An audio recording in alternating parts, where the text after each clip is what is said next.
Hello, Virgo. Welcome back to your channel. Uh, they don't just want you, they want everything that comes with you. The ordinary mornings, the complicated evenings, all of it. Something is settling around you with a weight that isn't burden, the other kind of weight. The kind that arrives when something real has decided, without asking your permission, to become permanent. Not loud about it, not dramatic about it, simply certain, the way foundations are certain. The way the ground beneath a house doesn't announce itself, it simply holds completely, without needing to be acknowledged in order to continue doing exactly what it was built to do. Stay here.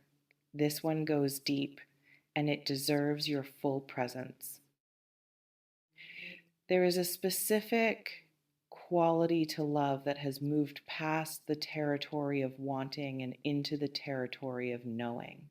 Not the electric, destabilizing quality of something new, not the intensity of something still finding its shape, still negotiating its own edges, still uncertain of what it is or what it intends to become.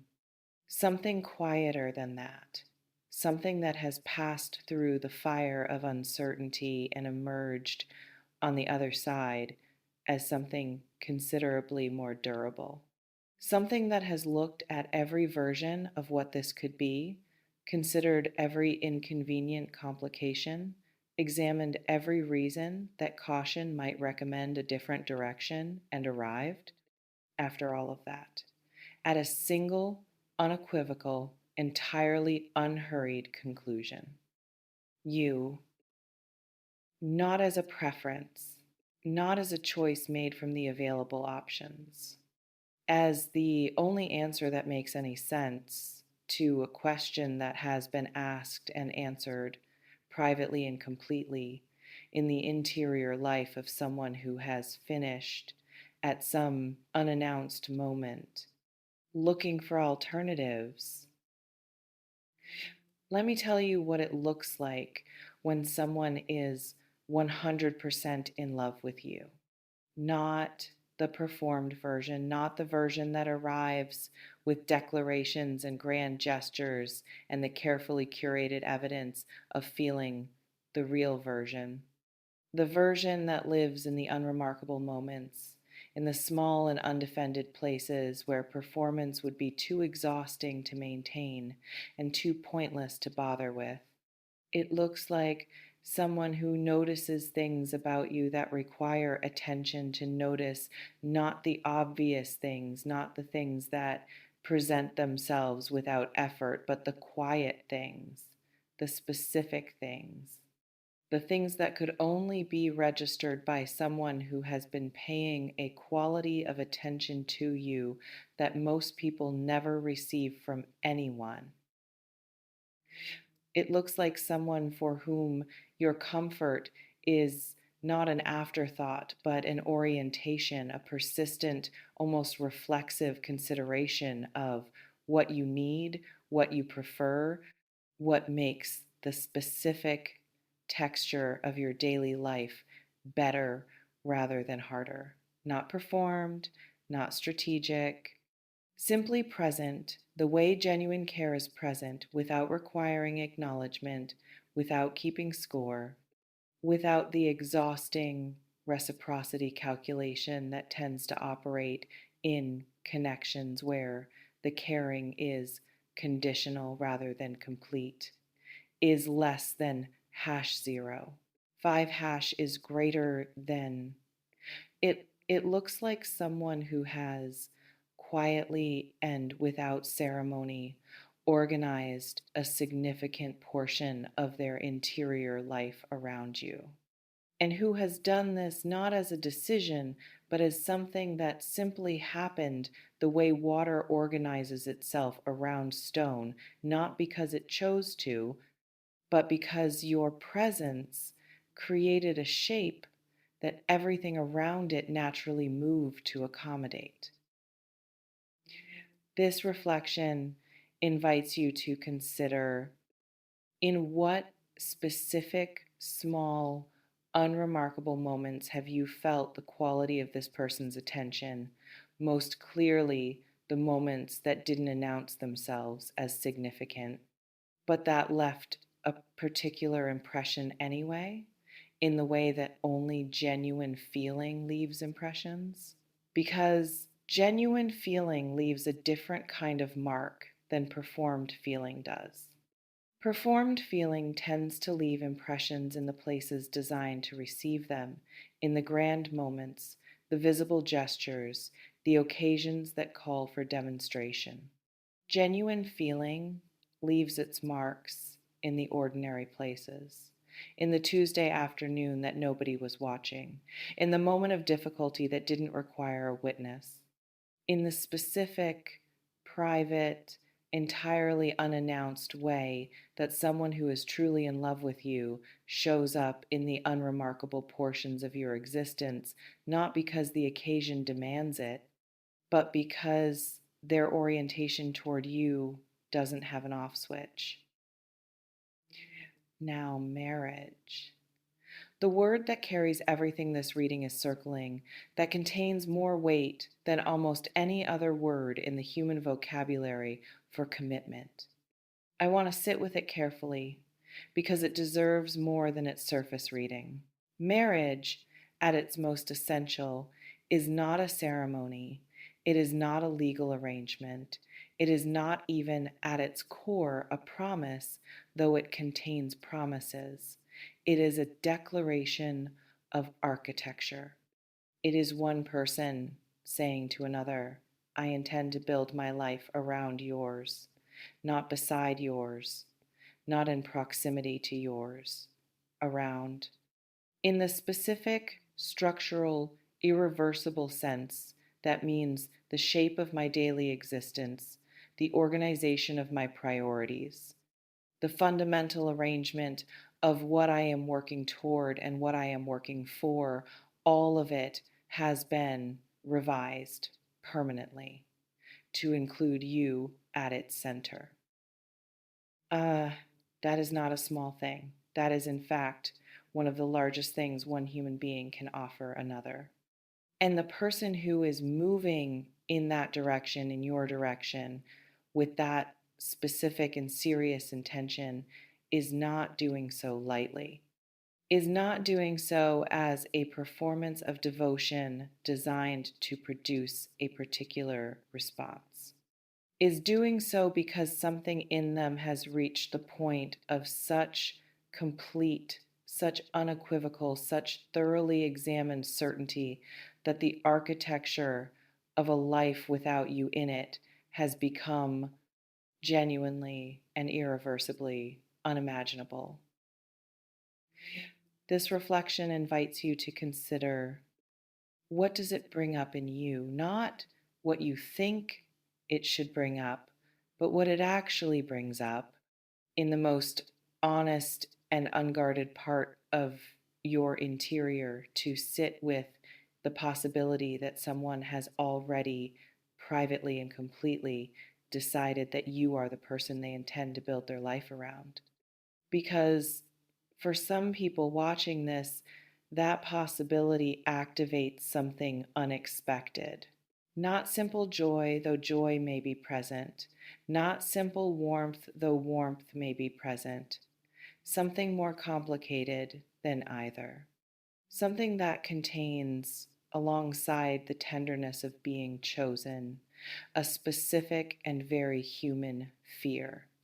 The fear of the permanent.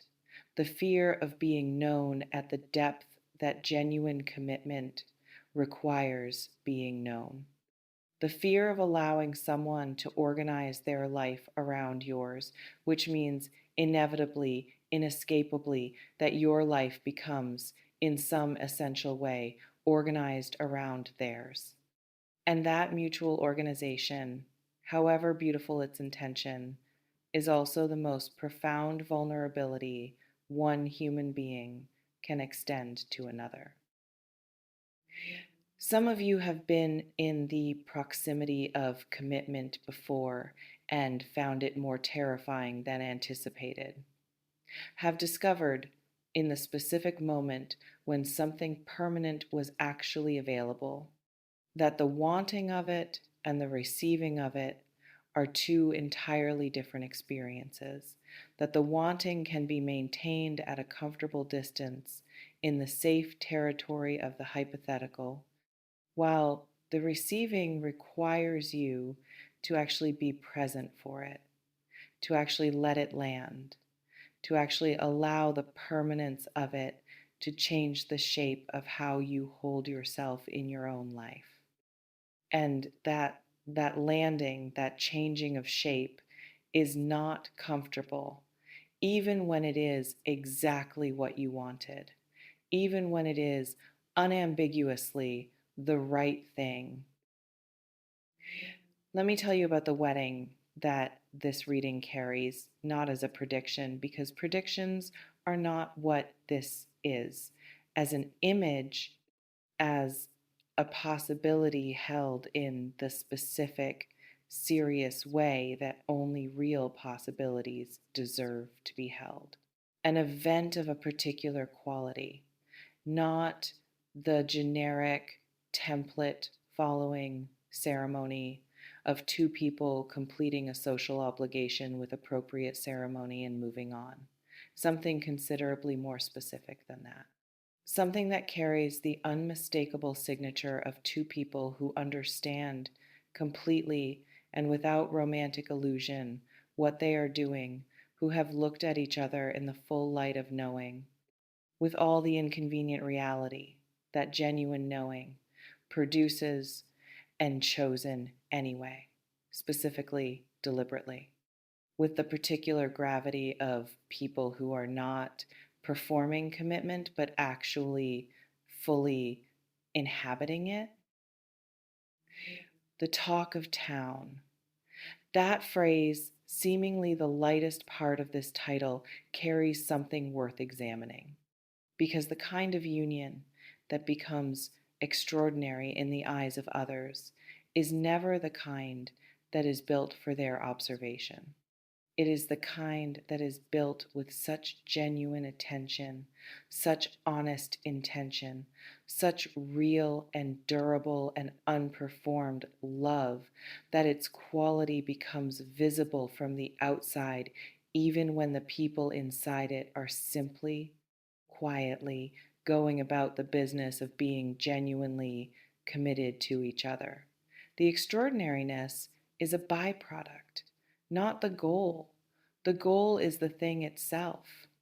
And the thing itself, when it is real, has a quality that is recognizable to everyone who observes it as something that belongs to a different category than what most people have witnessed or experienced.